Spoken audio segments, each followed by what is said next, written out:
മധ്യകാല യൂറോപ്പിൽ ജൂതവിശ്വാസികളുടെ ഏറ്റവും സമാധാനപൂർണമായ ജീവിത സാഹചര്യം ഉണ്ടായിരുന്ന ഇടം കൂടിയായിരുന്നു അൽ-അന്ദലൂസ്.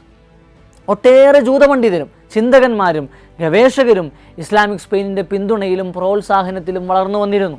ഉമയ്യദ് ഭരണകൂടത്തിന് കീഴിൽ വലിയ വിശ്വാസ സ്വാതന്ത്ര്യവും ആവിഷ്കാര സ്വാതന്ത്ര്യവും ആസ്വദിച്ച ജൂത ക്രൈസ്തവ വിശ്വാസികളുടെ ദുർഘടമായ ജീവിതഘട്ടമായിരുന്നു അൽമുറാബിദുകളുടെയും അൽമൊഹാദുകളുടെയും ഭരണകാലം.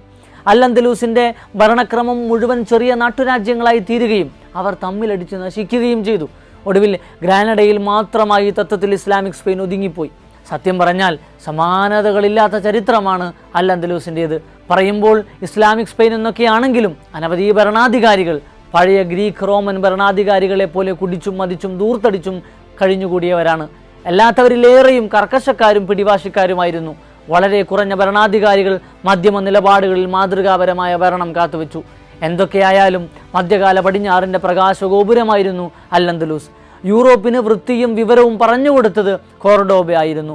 ഫ്രാങ്കുകൾക്കും വിസിഗോത്തുകൾക്കും മറ്റ് യൂറോപ്യൻ വംശജർക്കും സ്വപ്നത്തിൽ പോലും കാണാൻ കഴിയാത്തത്ര വിപുലമായ ശാസ്ത്ര ഗവേഷണങ്ങളും കണ്ടുപിടുത്തങ്ങളും ഇസ്ലാമിക് സ്പെയിനിൽ ഉണ്ടായിരുന്നു എന്ന് ചരിത്രം പറയുന്നു. രാഷ്ട്രീയത്തിലെ അടിയൊഴുക്കുകൾക്കിടയിൽ വീണുപോയ നഷ്ടപ്രതാപം വീണ്ടെടുക്കാനുള്ള ശ്രമങ്ങൾ ഉണ്ടാവണം.